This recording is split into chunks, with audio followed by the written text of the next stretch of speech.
I would love to now transition into our first filmmaker spotlight of our round 3 of the virtual conversations, our ICS family conversations here. Joe Raffa. So what you've been up to? How are you surviving this pandemic? Yeah, just doing as much as I can. Work from home, doing a lot of writing, catching up on some family time with my son. I think he's kind of Oh sick and yes. tired of me now, though. So we got lucky. We wrapped our feature film in the middle of February. So right before the pandemic hit, we were shooting in Maine, Yes. um, but post-production That's has been right. a little bit more difficult because the pandemic. We don't feel comfortable, bringing everybody in the edit bay. So usually it's just me, Yeah. the editor, somebody else. So we have to coordinate a link and get everybody's notes separately and try and get a Zoom call. And I always find it better to when you're in the room with everybody, riffing ideas and collaborating. It always just feels better. So to have to do everything um, virtually, it's tougher for It's me tough. that way. I Yeah. agree. Even development meetings and like pitching nowadays too. It's Mhm. there's a lot more opportunity kind of, but also it's they're saying too you have to be careful where you're pitching and like which platform you're on. Things are getting hacked. I mean, it's just there's piracy concerns. I mean, even with making deals moving online, there's streaming, platforms like up the wazoo now. I feel like we could juggle the platforms. But yeah, no, I feel you. I'm a people person. I like to be somewhat closer if possible. But I know that there's spaces that are opening up and people are starting to narrow down, just kind of back to that, which I know we're used to. And I think that's the crew that you work with. It's very skeleton crew, right? Very minimal. And you guys work well together. You kind of have the same people. So you Yeah, guys trust each other, you know each other. we've been the company I was with. They've done 5 features now over the span of 3 years, and each feature has gotten a little bigger. So I think we had a Yeah, crew of 20 on Dark Harbor, and then this that's right. last feature we had a crew of like 27, I want to say. Question here: we were shooting with the Yes, you Canon do. 800, and our editor edits on Avid. So Ed's the As a one director. who has shot both the features that I worked on, and he shot Spades as well. And I got very Oh, lucky to that's find right. that partnership. Yeah, That's he's great. incredible. But I think the And big how difference was shooting in Maine? was cold. It was very cold. Was that this shot? Was that where this one was taken? Yeah, In Maine?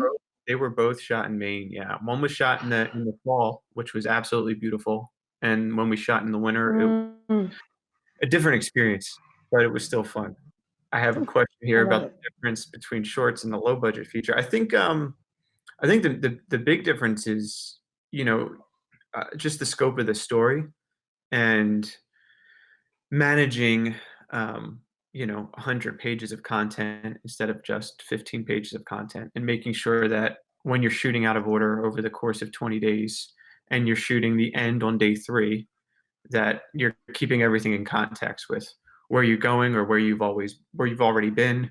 Um, and it's just a different animal, but all the principles are the same, whether you're telling a small story or a big story. You just have more shooting days and you have more to manage in terms of uh, what choices have we already made, what choices are we going to make, and what's the best choice right now based off of that thought process. All right, next up with us, we are going to have Anthony and Mark. They are two talented filmmakers as well.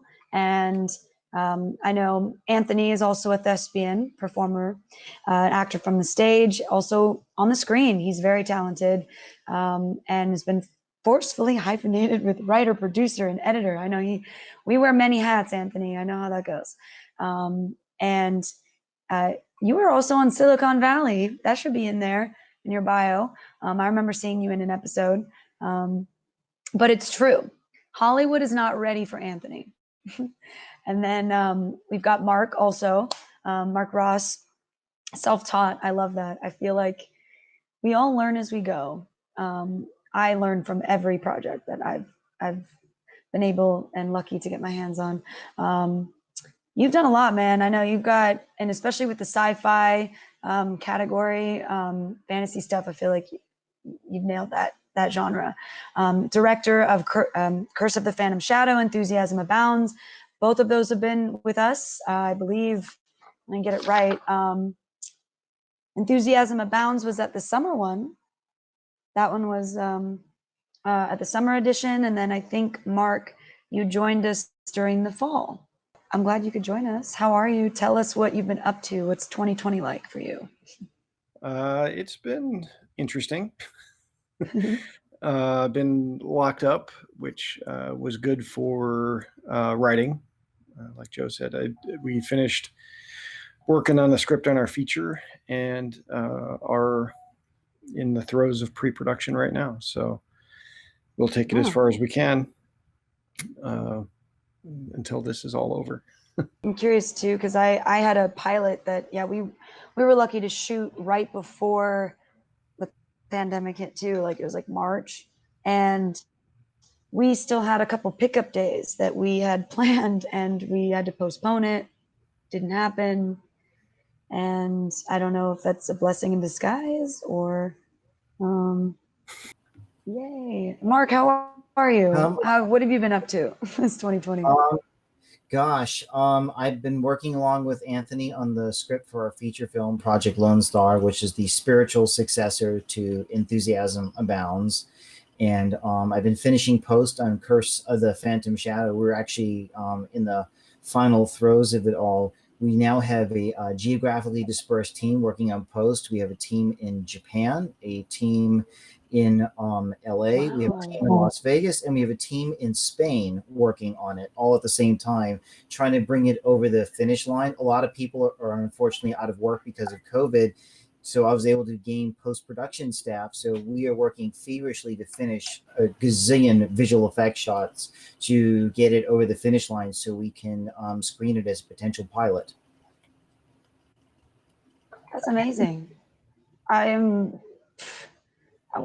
like not surprised, but I am. I mean, you guys are massive jugglers. And I actually have been dying to pick your brain too on this movement from short films and kind of like the short series you guys have been working together on, and then you've got now this big feature. And like what's that been like development wise, and like kind of mentally prepping for moving from a short film to a feature? Scary, difficult, hard. Anthony's been working feverishly on behind the scenes on so many things. He's juggled so many things to get casting on the way, to help us secure locations, find people to network with. I've worked with him on the script and other items as well, and we've been purchasing gear. This will be our first full 4K film, and we're actually going to. He's a one-man show. He's amazing. You know, actually, Anthony deserves a lot of the credit here. He's been working very diligently behind the scenes to get the momentum going, because it's so hard to do this during COVID. That's to be determined for this feature. Curse of the Phantom Shadow was a SAG film. We are investigating it. Doing a SAG feature right now is very difficult. There's numerous COVID restrictions. And we are definitely investigating if it's going to be possible. We don't know yet. We are definitely investigating the opportunity if it's there. That's to be determined. Yeah, like I said, SAG has a lot of COVID restrictions. And even if we are non-SAG for this film, the problem is that you have to be so careful with COVID. There's so many safety things that you have to do. Even if you're not SAG and you're not following their guidelines, you're expected to take temperatures, have people COVID screened, have waivers, indemnity clauses, and even for your locations. This is a great question. How do you see independent film changing after this period of time? An industry that's already defined by monetary constraints. How do you see this changing the game? Anthony, do you want to take this? Long term, I can't say. All I can tell you is right now there's an opportunity, and we're going to try to seize upon it. Our problem is the same as probably everybody else's, which is money. we have the resources to make it happen over a long period of time. We don't have the resources to make it happen in 3 weeks or 4 weeks. So we don't have the luxury of going in like a quote unquote normal film crew, go in, bang it out and be done with it. We have to get actors who are willing to stick around with us for a year, for example, because I don't know when we're going to film this, that, or the other. I can't, and it's a really weird conversation that most people can't wrap their head around. They're like, so you want me to commit and do nothing else for a year? It's like, no, we want you to be open for a year and, be able to play this character for a year, because we don't have any control over much of anything location wise right now. But if we could, we're working on an Indiegogo, and that'll probably go up at some point, and a few other avenues. If we can get it done faster, we will. I think the opportunity is, if there was some way we could get it in the can by the end of the year, I think we would definitely find a channel, because the world is starving for content right now. Because we've been low budget, because we've been indie, we're really fast at moving on our feet, and we're used to working with not a lot of resources. We shot Enthusiasm Abounds, for maybe $500, and that's just unheard of for a production of that size. We had 3 people on crew. One was in front of the camera while we were shooting. We're used to being nimble. We're used to pivoting really quickly. We're used to, what do we have that we can use right now that'll get this accomplished in out of the box thinking. Question here: are independent filmmakers apprehensive of distributing online? Has COVID changed any of that thought? Wow, that's actually a very good question. And I have some answer, and I'm going to hand it to Anthony for the other part of the answer. We have taken a very out of the box approach to our thinking. One of the problems right now with streaming online is you're not getting a lot of money on Amazon. They have changed the rates, and it makes it so indie filmmakers can't make a lot of money. And one of the ideas that we're talking about, which we think is very out of the box, we're looking at direct marketing to our audience. We are looking at actually doing direct sales. Some cases even using physical media, because some parts of our audience we think actually like physical media. Has COVID changed any of that thought? No. We were thinking about this before. Our approach to the filmmaking thing. So we both love filmmaking, but in order to get to a point where you can do it for a living, which is both of our goals, because we don't like having a day job, and it makes filmmaking harder. You have to have some kind of business plan, and the business plan that we have is marketing to an audience that's atypical, specifically one that Hollywood has more or less abandoned, and that's generally older people who would like physical media, or at least they're not, they don't dismiss it that it has to be streaming.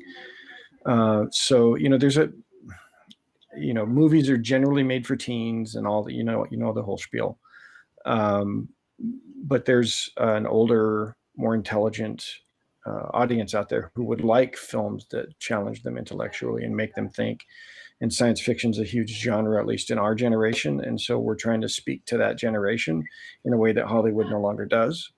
And because of that, as far as I'm concerned, we have the market to ourselves, because nobody else is thinking this way. Brian Hello. and Matt are joining the stage. So good to see you. It's so good to see you. I'm also hugging you virtually, like air hug. Can you hear me okay? You look good. You look healthy. Oh, why, thank you. Thank Yes, you. I can hear you. Matt is going to have a mysteriously special entrance, I guess. He's like delayed. I'm going to kick you and add you again, Matt. I know. Hello, Joe Raffa. Since I want to say good to see you too as well, Joe Raffa. And I still have a prop gun that Joe and I did a play together a few years ago. And he lent me this prop gun for something else that I was doing. And I keep asking to give it back to him. And I've just given up. He's like, oh, I'm in no hurry. I'm in no hurry. And I'm starting to think it might be evidence of some sort of crime. And he was just trying to pass it along. So I still have that prop gun. And it's got some heft to it. So I still have it. So Joe, whenever things open back up and you want to grab pie or something, I'll bring your gun to you. Pie. I love it. Yeah. That's nice. That is so good. Matt has joined us. So sorry about the delay. So good to have you both with us. How are you? Doing really well. Looks like Matt's frozen. Doing as well as we can. I think at least as well as everybody else is. I mean, no better, no worse. Thank goodness. And we actually had stuff that planned to shoot the week COVID hit, and we had Two to try and, things. stop that. Yeah. Yeah, we had. That's I think one of the Matt and I were talking, and our other partner Justin Dre, we're talking that we had two things all geared up to shoot in March, and then we 2 weeks apart. So we're going to shoot one thing, and we got rained out, and then 2 weeks later we were going to shoot something else, and then COVID hit, and so we're just kind of in a holding pattern there to see when everybody's feeling confident to get back out and shoot again. And Matt and I were talking about how if there's one regret that we have about it, as much as we're trying to deepen our skills and create new content, at least written content, we would love to have been able to use all this time editing those two movies that we were going to shoot. Yep. Yeah, same for me. We had a pilot that got kind of interrupted. We had a couple pickup days and nope, didn't happen. Yeah. So we're going through post with what we have, and it's tough to look at the scenes, and we're like missing like a whole character's coverage, and we're like, we know that scene's just incomplete for right now. Right. We just hope like everybody's So it's available like, too when we come back. Right. That's going to be the issue, is that Yeah. because we had both of those things cast. And I think the one project is outdoors, and it sort of originated internally with a friend of ours. I think I think we're going to be able to preserve the cast in that, because that was written specifically for the individuals that we cast. The other thing, we're just going to see what everybody's comfort level and availability is. And as Mark and Tony were saying earlier, now that SAG has got all these different rules for COVID protections, and the second movie that we were going to shoot is much shorter than anything we've shot so far, but it's an interior location. So that's going to be a little bit tougher given all of this. But I still remain optimistic. I feel like it's the only thing. I think it's going to come back when people really want it to come back. And people are saying, I'm willing to. I think it's always going to be a risk, and as long as you take as many precautions as you possibly can, the people who are going to come up and do it, I think it's going to be a snowball, and people will just do it without having to wait for the institutions to tell them what to do, so long as they feel comfortable doing it. And I think that's the negotiation. I agree. I think there's going to be more opportunities, as Tony was saying earlier. I just think that because the landscape is shifting so much and everybody's kind of scrambling, I think the people who are most in the know seem to be only about 5 minutes ahead of everybody else. And so eventually I think it's creating a lot of opportunity for people to just kind of get out there and figure out, okay, how do I film something under these conditions? What can I write that can be shot under these conditions or done? And I think that the more, for example, Matt and I were talking last week, again, going back to deepening our skills. I've been trying to learn a little bit about animation, and I've got another friend who's doing the same thing. Matt is very interested in drone cameras. He's debating that. Right. He's having a deep discussion. Do you guys have any sort of advice for any young filmmakers that are looking, to get into the independent business? What you have learned the hard way that you wish someone had told you earlier? I would just say do it. Most of my mentors are actually young people in Los Angeles. And when you think about the fact that Matt just railed off a lot of technical equipment, which I'm a bit of a technophobe. And when we were attending the ICS showcase last year, we were standing outside the screening, and I said to Matt, "Hey, let's get a selfie." And he said, "Oh, wait a minute, you've got like an iPhone 5S. Let's use my phone." So he makes fun of my phone. But the point I'm making is that I was talking with a friend of mine who's like, maybe half my age at best. And she was telling me once that she was doing the rounds with various agents and managers. And they told her, I guess because she was a young person, that in this day and age, there is no excuse not to have content. And that's always really struck with me. And even with my lame little phone that Matt likes to make fun of, I mean, it's basically a miniature movie studio if you've got nothing else going for you, if you have no resources. And I think if you were, even with my stupid little phone, that if you were to dial the timeline back about 20, 25 years, I think that I could show it to Matt 20 years ago, and he would say, "Oh my goodness, I could shoot a movie on this phone." But you can. I mean, you can do it now. Yeah, exactly. It's 10 or higher, not your 5. Your 5. I'm kidding. No, you can still but shoot one with a 5 but it just wouldn't look as good. But no, I'm saying if you go back soft. 20 years, if you go back in No, it looked 20 great. years, Yeah. you would be impressed 20 years ago with what we could shoot on this phone. Anyway, my point I is, remember taking VHS tapes and trying to splice 2 VHS tapes together, trying to edit, and all that. So I mean, that was really crappy footage.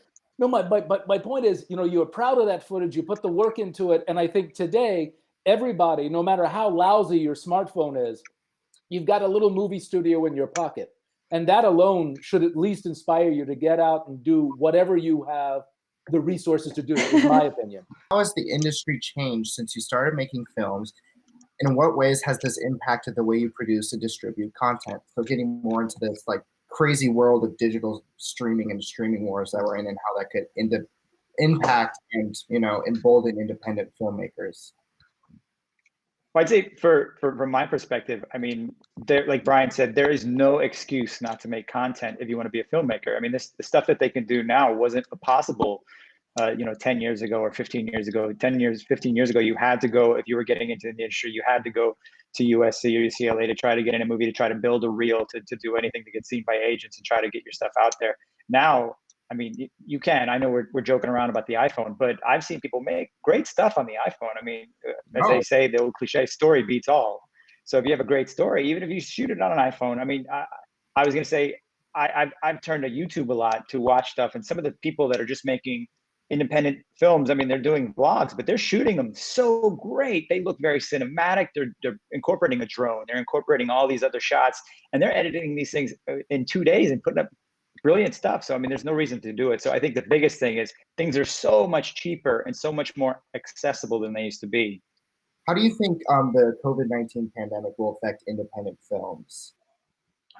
Well, I think that it's going to be, predictions at this time are notoriously wrong.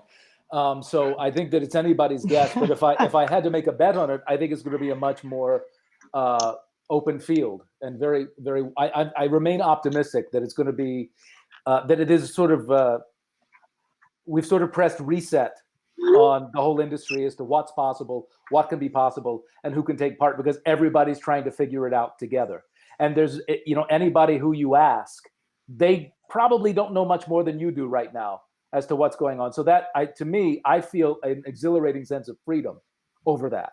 So there aren't any rules yet, and we don't know what's going to work until somebody does it and pulls it off.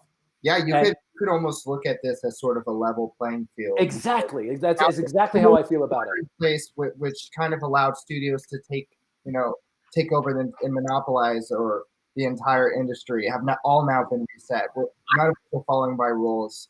And as the rules come out, we'll all be able to adapt to them quickly. So I completely agree with you. Absolutely, Jack. And I think that if it's true that there is a content gap and everybody has reached the bottom of Netflix now and there's nothing else to watch, then that means that if there is going to be more of a thirst, if there's going to be more of a thirst for content, I think it's going to be more opportunities for a lot of people who've been trying to climb the ladder up to now anyway. One hopes, fingers crossed.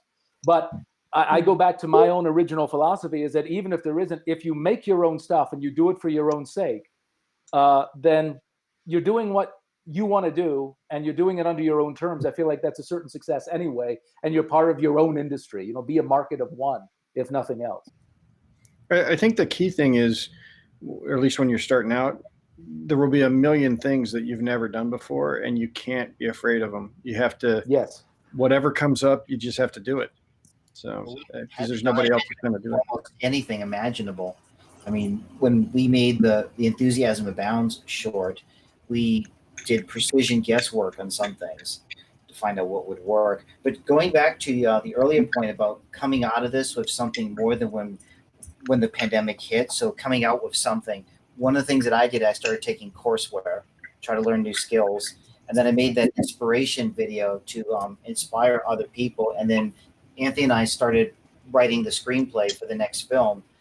I do think that, with this downtime, you've got to use it productively. Especially if we want to be part of any change that happens once this thing lifts, as that, that earlier question, if we want that landscape to change and we want to be in the wagon leading the pioneers into it. Now is a rare opportunity. Like you said, it's the content limit is going to get hit. The well's going to go dry on all the streaming networks. And to your point, this is an opportunity. If you have something finished and in the can, with the lack of content, there's a good chance somebody will at least think about looking at your work. I think this is, and to go back to that phrase, level playing field, I think this is about as level as the playing field's going to get in our lifetimes if we're, at it. We're not going to get another chance at this, in my view. You do the best you can with what you have and where you are. Yeah, exactly. I have a question for you, Jack, just getting out of USC. So, because I know in my experience of working on student film sets, oftentimes they will have state-of-the-art equipment all the way around because you're learning, and they'll have the most fanciest this and the most fanciest that. But when you get out in the real world, often you don't have the fanciest stuff. You're using whatever you can get a hold of. So how has that been for you? At USC, were you using top-of-the-line equipment? And since you've gotten out and you're working on stuff, has it been a big, drastic difference? Yeah, you guys were talking about this earlier. Like, you don't know everything. It's impossible to know everything, and most of what you were learning was on set. I find that more valuable than in like a classroom talking about film theory. And, my experience has been on set. Like, yeah, we work with really good equipment, but I actually prefer using other equipment sometimes, like what you guys would consider not state of the art. Because I'm like, well, why does this have all its fancy bells and whistles when it's not really necessary? And like you guys were talking about how this is a level playing field. Well, we have all the state of the art equipment. We cannot use it. We literally cannot use it. We can't get on set. So literally everyone here is making Zoom horror movies or filming it on their iPhone, things like that. So, the playing field has been leveled in every single aspect of the industry, even down to what the film schools are doing now. This is really just a question for all of you. How has the ICS family been a good support for you? And how can we continue to support independent voices? Like, just tell me one quick thing about what the ICS means to you, because we do call this a family and we do call this a family conversation. Oh, it was just a great opportunity to meet other like-minded filmmakers who are, similarly positioned in the market, as it were. Because Brian and I started producing stuff together. I had made stuff, but I just put it on YouTube, or I put it in smaller places. So this being the first one that we did together, the briefcase, being able to actually see it on a big screen was, amazing. It was pretty thrilling to be able to say, hey, we produced this, we did all this stuff with it, and now it's on the big screen. That was a huge thing, because a lot of film festivals will just have it on a tiny little screen, like maybe a quarter of the size of a big screen like that Regal does. So, that was really amazing. And then obviously meeting Rachel and all the other people involved. And then we met Anthony that night too, and meeting other people, for like-minded people. Yeah, having this sense of a tribe, as Anthony said, who's sort of in roughly the same place, and having that level of support, and just the things that we've learned from this conversation here. I would just add just the inspiration of it, because we're all trying to build something from nothing, doing our best with what we've got where we are. And I just think what you guys have been able to put together in a fairly short period of time. You haven't been around for 25 years. And just to see if you have an idea and you just say, you know what, I want to do this, and see where it is and the things that can happen from it, is really inspirational. When we walk into the Regal Cinema and you look at all the reviews on Film Freeway, and you look at everything, and you're doing this, 4 times a year, under normal circumstances. That's a big chunk. And to know that all of the projects that you have going on individually, because you're filmmakers yourselves, and not just showcases of other people's films, it to me, I find it really inspiring that you get, because I came from New York. I've only been in Los Angeles for a few years, and you just think, okay, where do I start? And you find folks like yourselves just building something from nothing. It's really I think it really is motivational on my end. Same. Yeah, it's great to be a part of a group, and awesome to see other filmmakers get their films screened on a large screen, and to be a participant in the audience and be there in person. I think that's huge.